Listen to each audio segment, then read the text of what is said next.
ओम श्रीमद् वाल्मीकि रामायणे अयोध्याकांडे षट्पंचाशः सर्गः।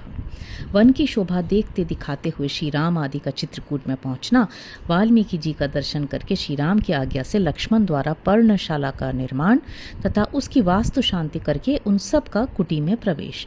अथ रात्र्यां व्यातीतायामवसुप्तमनन्तरं प्रबोधयामास शनैर्लक्ष्मणं रघुपुंगवः। तदनंतर रात्रि व्यतीत होने पर रघुकुल शिरोमणि श्री राम ने अपने जागने के बाद वहां सोए हुए लक्ष्मण को धीरे से जगाया और कहा, सौमित्रे शृणु वन्यानां बल्गु व्याहरतां स्वनं संप्रतिष्ठामहे कालः प्रस्थानस्य परंतप। शत्रुओं को संताप देने वाले सुमित्रा कुमार, मीठी बोली बोलने वाले शुक पिक आदि जंगली पक्षियों का कलरव सुनो। अब हम लोग यहाँ से प्रस्थान करें क्योंकि प्रस्थान के योग्य समय आ गया है। प्रसुप्तस्तु ततो भ्राता समये प्रतिबोधितः जहौ निद्रांच तंद्रांच प्रसक्तंच परिश्रमम्। सोए हुए लक्ष्मण ने अपने बड़े भाई द्वारा ठीक समय पर जगा दिए जाने पर निद्रा, आलस्य तथा राह चलने की थकावट को दूर कर दिया।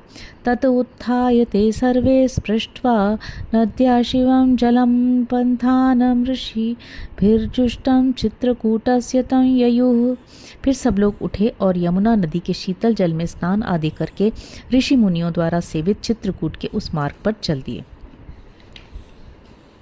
ततः संप्रस्थित काले राम सौमित्रिणा सह सीतां कमलपत्राक्षीमिदं वचनमब्रवीत्।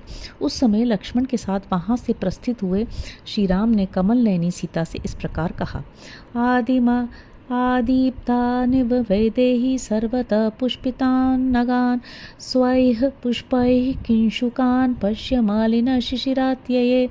विधिराज नंदिनी, इस वसंत ऋतु में सब ओर से खिले हुए इन पलाश वृक्षों को तो देखो, ये अपने ही पुष्पों से पुष्पमालाधारी से प्रतीत होते हैं और इन फूलों की अरुण प्रभा के कारण प्रज्वलित होते से दिखाई देते हैं। पश्य भल्लात कान बिल्वान नरैरपु सेवितान फलपुष्पैर्वन्तान नूनन शक्ष्याम जीवितुम। देखो, ये भिलावे और बेल के पेड़ अपने फूलों और फलों के भार से झुके हुए हैं। दूसरे मनुष्यों का यहाँ तक आना संभव न होने से ये उनके द्वारा उपयोग में नहीं लाए गए, अतः निश्चय ही इन फलों से हम जीवन निर्वाह कर सकेंगे। पश्य द्रोण प्रमाणानि लंबमानानि लक्ष्मण मधुनी मधुकारी भी संभृतानि नगे नगे। फिर लक्ष्मण से कहा, लक्ष्मण देखो, यहाँ के एक एक वृक्ष में मधुमक्खियों द्वारा लगाए और पुष्ट किए गए मधु के छत्ते कैसे लटक रहे हैं। इन सब में एक एक द्रोण लगभग 16 सेर मधु भरा हुआ है। एष क्रोशति नत्युहस्तं शिखी प्रतिकूजति रमणीये वनोद्देशे पुष्प संस्तर संकटे। वन का यह भाग बड़ा ही रमणीय है। यहाँ फूलों की वर्षा सी हो रही है और सारी भूमि पुष्पों से आच्छादित दिखाई देती है। इस वन प्रांत में यह चातक पी कहाँ की रट लगा रहा है। उधर वह मोर बोल रहा है, मानो पपीहे की बात का उत्तर दे रहा हो। मातंगयूथानुसृतं पक्षी संघानुदारितं चित्रकूटमिमं पश्य प्रवृद्ध शिखरम गिरिम। यह रहा चित्रकूट पर्वत, इसका शिखर बहुत ऊंचा है। झुंड के झुंड हाथी उसी ओर जा रहे हैं और वहाँ बहुत से पक्षी चहक रहे हैं। समभूमि तले रम्ये द्रुमैर्बहुभिरावृते पुण्यैरंस्यामहे तात चित्रकूटस्य कानने। तात जहाँ की भूमि समतल है और जो बहुत से वृक्षों से भरा हुआ चित्रकूट के उस पवित्र कानन में हम लोग बड़े आनंद से विचरेंगे। ततस्तौ पादचारेण गच्छन्तौ सह सीतया रम्यमासेदतु शैलम चित्रकूटम मनोरमम। सीता के साथ दोनों भाई श्री राम और लक्ष्मण पैदल ही यात्रा करते हुए यथा समय रमणीय एवं मनोरम पर्वत चित्रकूट पर जा पहुँचे। तं तु परम पर्वतम आसाद्य नाना पक्षिगणायुतम बहुमूल फलम रम्यम संपन्न सरसोदकम। वह पर्वत नाना प्रकार के पक्षियों से परिपूर्ण था। वहाँ फल मूलों की बहुतायत थी और स्वादिष्ट जल पर्याप्त मात्रा में उपलब्ध होता था। उस रमणीय शैल के पास जाकर श्री राम ने कहा, मनोज्ञोऽयं गिरिः सौम्य नानाद्रुमल्लतायुतः बहुमूलफलो रम्य स्वाजीव प्रतिभाति मे। सौम्य, यह पर्वत बड़ा मनोहर है। नाना प्रकार के वृक्ष और लताएं इसकी शोभा बढ़ाते हैं। यहाँ फल मूल भी बहुत है। यह रमणीय तो है ही, मुझे जान पड़ता है कि यहाँ बड़े सुख से जीवन निर्वाह हो सकता है। मुनयश्च महात्मानो वसन्त्यस्मिन् शिलोच्चये अयं वासो भवेत् तात वयमत्र वसेमहि। इस पर्वत पर बहुत से महात्मा मुनि निवास करते हैं। तात, यही हमारा वासस्थान होने योग्य, हम यहाँ निवास करेंगे। इति सीता च रामश्च लक्ष्मणश्च कृताञ्जलिः अभिगम्याश्रमं सर्वे वाल्मीकिमभिवादयन्। ऐसा निश्चय करके सीता, श्री राम, लक्ष्मण ने हाथ जोड़कर महर्षि वाल्मीकि के आश्रम में प्रवेश किया और सबने उनके चरणों में मस्तक झुकाया। तान महर्षि प्रमुदित पूजयामास धर्मविद आस्या तामिति चोवाच स्वागतम तम निवेद्य च। धर्म को जानने वाले महर्षि उनके आगमन से बहुत प्रसन्न हुए और आप लोगों का स्वागत है, आइए बैठिए, ऐसा कहते हुए उन्होंने उनका आदर सत्कार किया। ततो ब्रवीन् महाबाहुर्लक्ष्मणं लक्ष्मणाग्रजः सन्निवेद्य यथा न्यायमात्मानमृषये प्रभु। तदनंतर महाबाहु भगवान श्री राम ने महर्षि को अपना यथोचित परिचय दिया और लक्ष्मण से कहा, लक्ष्मणानय दारुणी दृढ़ानि च वराणि च कुरुष्वा वसथम सौम्य वासे में भिरतं मनः। सौम्य लक्ष्मण, तो जंगल से अच्छी अच्छी मजबूत लकड़ियां ले आओ और रहने के लिए कुटी तैयार करो, यही निवास करने को मेरा जी चाहता है। तस्य तद्वचनं श्रुत्वा सौमित्रिर्विविधान् द्रुमान् आजहार ततश्चक्रे पर्णशालामरिन्दम। श्री राम की यह बात सुनकर शत्रु दमन लक्ष्मण अनेक प्रकार के वृक्षों की डालियां काट लाए और उनके द्वारा एक पर्णशाला तैयार की। तान् निष्ठितां बद्ध कटांत दृष्ट्वा राम सुदर्शनां शुश्रूषमाणमेकाग्रमिदं वचनमब्रवीत्। वह कुटी बाहर भीतर से लकड़ी की ही दीवार से सुस्थिर बनाई गई थी और उसे ऊपर से छा दिया गया था जिससे वर्षा आदि का निवारण हो। वह देखने में बड़ी सुंदर लगती थी। उसे तैयार हुई देखकर एकाग्रचित होकर अपनी बात सुनने वाले लक्ष्मण से श्री राम ने इस प्रकार कहा, ऐणेयं समाहत्य शालां यक्ष्यामहे वयं कर्तव्यं वास्तु शमनं सौमित्रे चिरजीविभिः।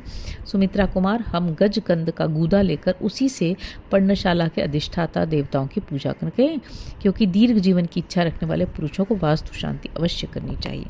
मृगं हत्वा नय क्षिप्रं लक्ष्मणेह शुभे क्षण कर्तव्य शास्त्र दृष्टो ही विधिर्धर्म मनुस्मर। कल्याणदर्शी लक्ष्मण, तुम गजकंद नामक कंद को उखाड़कर या खोदकर शीघ्र यहाँ ले आओ, क्योंकि शास्त्रोक्त विधि का अनुष्ठान हमारे लिए अवश्य कर्तव्य है। तुम धर्म का ही सदा चिंतन किया करो। भ्रातुर्वचनमाज्ञाय लक्ष्मण परवीरः चकार च यथोक्तं हि तं राम पुनरब्रवीत्। भाई की इस बात को समझकर शत्रुवीरों का वध करने वाले लक्ष्मण ने उनके कथनानुसार कार्य किया। तब श्री राम ने पुनः उनसे कहा, एणेयं शप यस्वैतच्छालां यक्ष्यामहे च वयं त्वर सौम्य मुहूर्तोऽयं ध्रुवश्च दिवसो हयम्। लक्ष्मण, इस गजकंद को पकाओ, हम पर्णशाला के अधिष्ठाता देवताओं का पूजन करेंगे, जल्दी करो। ये सौम्य मुहूर्त है और यह भी ध्रुव संज्ञक है, अतः इसी में यह शुभ कार्य होना चाहिए। स लक्ष्मण कृष्णमगम हत्वा मेध्यम प्रतापवान अथ चिक्षेप सौमित्री सम्मिद्धे जातवेदसी। प्रतापी सुमित्रा कुमार लक्ष्मण ने पवित्र काले और काले छिलके वाले गजकंद को उखाड़कर प्रज्वलित आग में डाल दिया।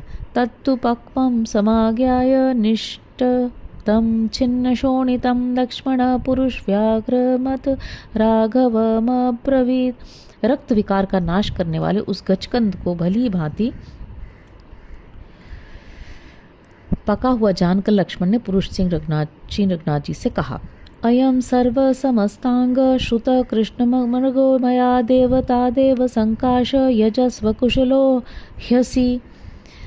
देवोपम तेजस्वी श्री रघुनाथ जी, यह काले छिलके वाला गजकंद जो बिगड़े हुए सभी अंगों को ठीक करने वाला है, मेरे द्वारा संपूर्णतः पका दिया गया है। अब आप वास्तु देवताओं का यजन कीजिए क्योंकि आप इस कर्म में कुशल हैं। राम स्नात्वा तु नियतो गुणवान् पकोविदः संग्रहेणा करोत् सर्वान् मंत्रान् सत्रावसानिकान्।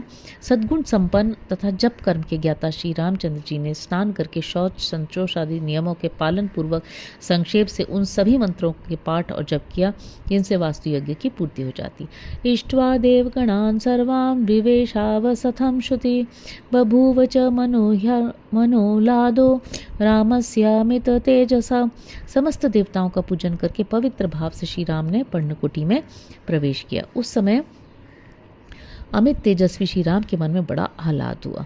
वैश्वदेव बलिं कृत्वा रौद्रम वैष्णवमेव च वास्तु संशमनीयानि मंगलानि प्रवर्तयन्। तत्पश्चात बलि वैश्वदेव कर्म रुद्रयाग और वैष्णव याग करके श्री राम ने वास्तु दोष की शांति के लिए मंगल पाठ किया। जपं च न्यायतः कृत्वा स्नात्वा नद्यां यथाविधि पाप संशमनं रामश्चकार बलिमुत्तमम्। नदी में विधि पूर्वक स्नान करके न्यायतः गायत्री आदि मंत्रों का जप करके अनंतर श्री राम ने पंचसूना आदि दोषों की शांति के लिए उत्तम बलि कर्म संपन्न किया। वेदी स्थल विधानानि चैत्यान्यायतनानि च आश्रमस्यानुरूपाणि स्थापयामास राघव।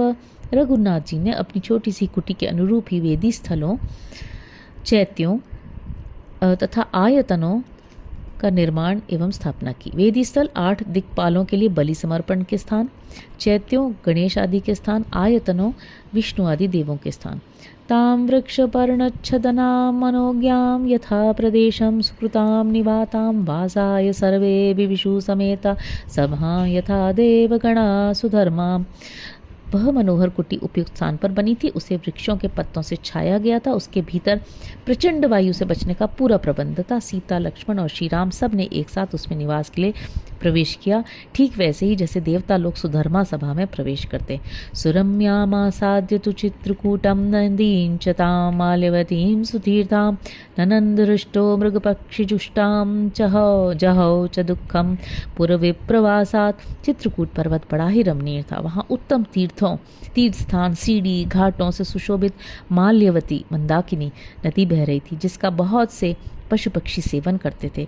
उस पर्वत और नदी का सानिध्य पाकर श्री रामचंद्र जी को बड़ा हर्ष और आनंद हुआ। वे नगर से दूर वन में आने के कारण होने वाले कष्ट को भूल गए। इतिहासे श्रीमद् रामायणे वाल्मीकि आदि काव्य अयोध्या कांडे 55 सर्ग। इस प्रकार श्री वाल्मीकि निर्मित आर्ष रामायण आदि काव्य के अयोध्या कांड में 56वां सर्ग पूरा हुआ। हरि ओम।